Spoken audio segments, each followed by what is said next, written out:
Tell me one thing in your life that is great that came as a result of being comfortable.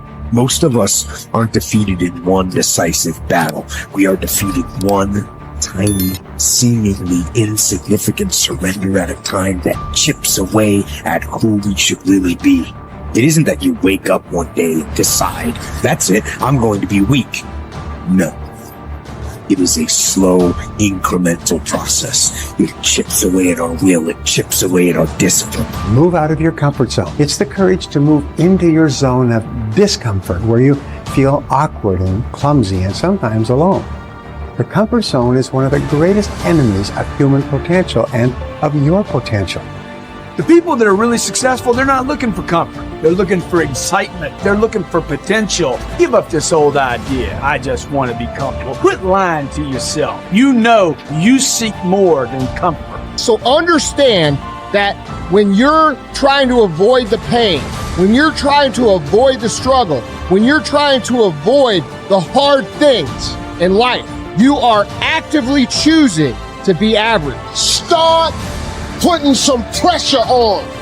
Put some pressure on yourself.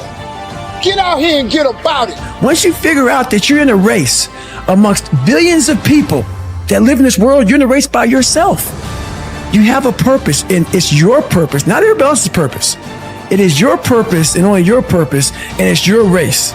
That means you are persistently bigger than your excuses. You are persistently bigger than feeling lazy. And you are persistently beating the feelings that typically stop you. Stop coming up with excuses. Don't give yourself permission to continue to live a small life. You can't fit a big dream into a small life. Give yourself permission to go for it, to test yourself, to challenge yourself, to live full. When the sun comes up, you got all the books, you got all the tapes, you got all the access. Now it's time to hunt. And what separates you from everybody else is that when it's time to hunt, you're ready to hunt. What I've come to appreciate when you're working on changing your life, changing some bad habit, getting out of addictive situations or relationships, or working to build a dream or making a difference in our society, it's hard. There are going to be all kinds of challenges that we all must face. You cannot live in this world without a challenge. You cannot live in this world without a struggle. Greatness is right on the other side of pain. So what are you running from it for?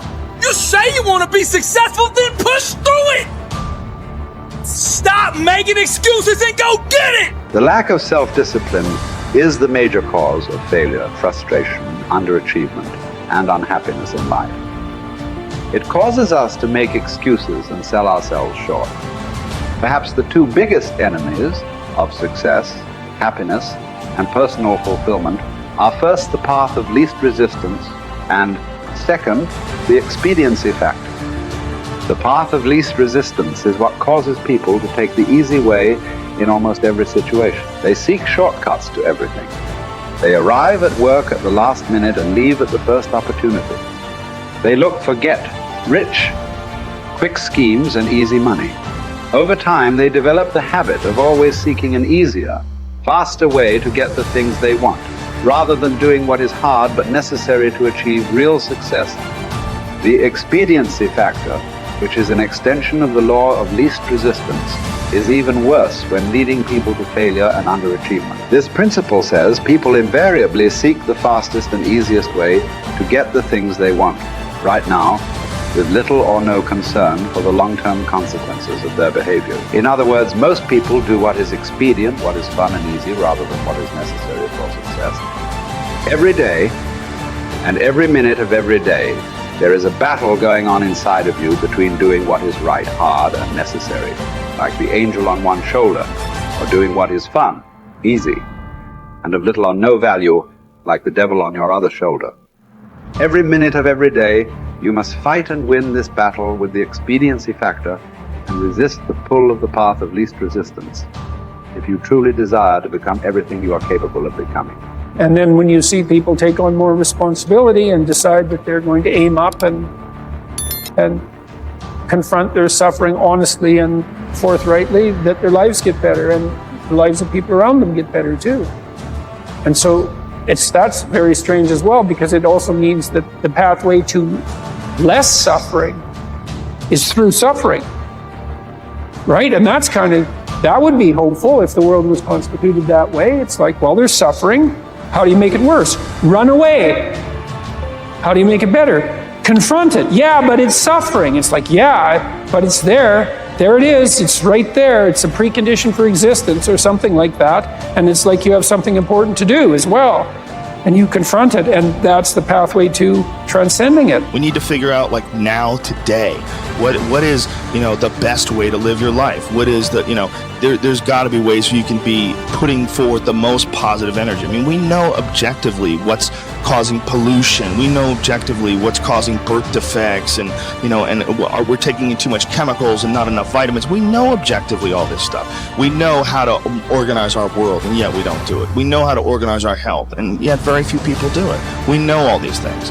The right path to being a happy, healthy person is to do all the shit that we already know you're supposed to do. Take care of your body, take care of your health, take care of your mind, your stress, meditate, be kind to people. We all know that. I mean, you ask anybody, they know how to get by and to be the most evolved version of you that you can be. I mean, it's not like a magical checklist. If you talk to people about it, you said, okay, here you got a person, you want to improve them. What are the things you're going to do to them? Okay, well, if I was a life coach, the first thing I would say is this guy's got to get on a diet that makes him healthy. I don't mean a diet just to lose weight. I mean just healthy foods in your body. Many, many vegetables. Start working out your body and get a better sense of how this machine feels when it's moving, it's flowing better, there's less tension in it, your mind feels relaxed and you enjoy every single moment of the day better. Step 1, everybody knows that step, right? What's step 2? Be cool to people. Be nice to as many people as you can. Smile at as many people as you can. Have them smile back at you. Tip well when you go to restaurants. Just do the most you can. Be as nice as you can and just still manage to not have people walk all over you. Just get through this life as nice as you can. The average human is capable of unbelievable improvement. That's the thing that's my superpower. I don't think I'm special. I just realized in looking at the science that humans actually are capable of this incredible amount of change. It is the strategy that our species took to be able to pass knowledge on through culture rather than having to have everything be instincts. And in having that layer where we can drink in the culture and read books and learn from other people, and even now we're all learning from things that people thought thousands of years ago and wrote down. It's insane. It travels through to you, and all of that wisdom stored in culture, so that as your parents are teaching you things, they're actually encapsulating a ton of the wisdom that is endured, whether it's endured from religion or books or whatever. You're bathed in a culture that is giving you all of this incredible information. And so recognizing how powerful and potent that is incredibly meaningful. But you have to understand that you have to allow yourself to believe that you can learn from that culture in the same way that everybody else can. And that's what you're designed to do. Now, for me, that completely gave me the confidence, and I put confidence in air quotes because it's not like I believe something specific about myself. I just believed that the human animal is capable of this extraordinary change. And so now I just needed to point myself in that direction. Now, this is the key. Once I realized that I could get better at anything, it dawned on me that how I spend my time is a spiritual consideration. And I didn't want to die with potential that I failed to turn into skill set. That, to me, that speaks to me. How much of my potential can I actually turn into skill set and get good at this stuff and push and grow and improve? That to me is just this incredibly intoxicating thing. So for me, the discipline, the confidence, all of that comes from recognizing the human animal. Nothing special about me. The human animal is capable of extraordinary change. I'm going to have to put time and energy into doing it, but I'm capable of getting this change.